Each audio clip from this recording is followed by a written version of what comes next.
મૃગજળ જેવી રાજનીતિમાં ક્યારે કોણ કઈ તરફ વળશે એ કહેવું મુશ્કેલ છે। ગુજરાતની અને ખાસ કરીને સૌરાષ્ટ્રની રાજનીતિમાં કાઠી દરબાર જ્ઞાતિનું વર્ચસ્વ વર્ષોથી રહ્યું છે।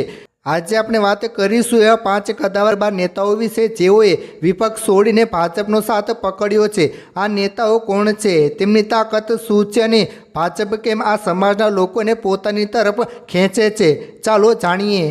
મિત્રો, વિડીયોની શરૂઆત કરીએ તે પહેલાં તમને જણાવી દઈએ કે આ વિડીયો જાહેરમાં ઉપલબ્ધ માહિતી અને મીડિયા રિપોર્ટ્સ પર આધારિત છે। આમાં દર્શાવેલ માહિતી સંપૂર્ણ રીતે સત્ય હોય તે જરૂરી નથી। કોઈ વ્યક્તિ, સમાજ અથવા સમૂહને નિશાન બનાવવાનો ઉદ્દેશ્ય નથી। વ્યુઅર પોતાની સમજ પ્રમાણે માહિતીની પુષ્ટિ કરે। પહેલું, રાજુ કરપડા, યુવા ખેડૂત નેતા। મિત્રો, લિસ્ટમાં સૌથી પહેલું અને તાજું નામ છે રાજુ કરપડા। સુરેન્દ્રનગર જિલ્લાના ચોટીલા પંથકના યુવા નેતાએ ખેડૂતોના પ્રશ્ને આખા ગુજરાતમાં હાહાકાર મચાવ્યો હતો। આમ આદમી પાર્ટીના કિસાન પંખના પ્રમુખ રહી ચૂકેલા રાજુ કરપડાએ વર્ષે 2022માં ભાજપને પરસેવો લાવી દીધો હતો। ટ્વિસ્ટ, તાજેતરમાં એપ્રિલ 2024માં તેઓ ભાજપમાં જોડાયા। જોકે ચર્ચા એવી છે કે પોતાના પરિવાર અને પિતા પરના કેસોને કારણે મજબૂરીમાં તેમણે આ નિર્ણય લેવો પડ્યો હતો। તેમની પાસે અંદાજે 61 લાખની સંપત્તિ છે અને તેઓ LLB થયેલા છે। લોકગાયક વિજય સુવાળા। મિત્રો, લિસ્ટમાં સૌથી પહેલું અને મોટું નામ છે વિજય સુવાળા। લોકપ્રિય ગાયક વિજય સુવાળા જ્યારે આપમાં જોડાયા ત્યારે એવું લાગતું હતું કે યુવાનો મોટી સંખ્યામાં પક્ષ સાથે જોડાશે। તેમને પ્રદેશ ઉપાધ્યક્ષ પણ બનાવવામાં આવ્યા હતા, પરંતુ માત્ર 7 મહિનામાં આજે તેમણે પક્ષને અલવિદા કહી દીધું હતું। તેમણે કહ્યું કે આ મારો ઘર વાપસીનો નિર્ણય છે। જાન્યુઆરી 2022માં CR પાટીલની હાજરીમાં તેઓ ભાજપમાં જોડાયા અને રાજકીય વર્તુળમાં મોટી ચર્ચા જગાડી હતી।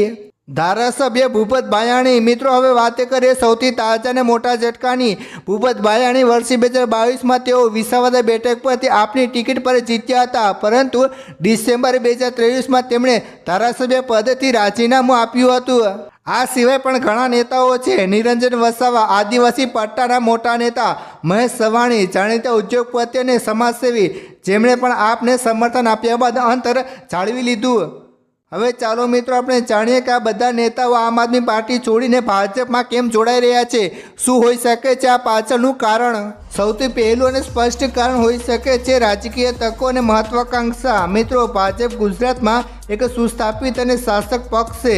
ઘણા નેતાઓને લાગે છે કે ભાજપમાં જોડાવાથી તેમની સત્તાની નજીક રહેવાની અને પોતાના વિસ્તારના વિકાસ માટે વધુ કામ કરવાની તકો મળશે।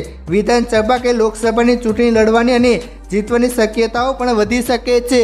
બીજું મહત્વનું કારણ હોઈ શકે છે આંતરિક મતભેદ। મિત્રો, કોઈપણ રાજકીય પક્ષમાં આંતરિક વિખવાદ અને મતભેદ થવા સામાન્ય છે।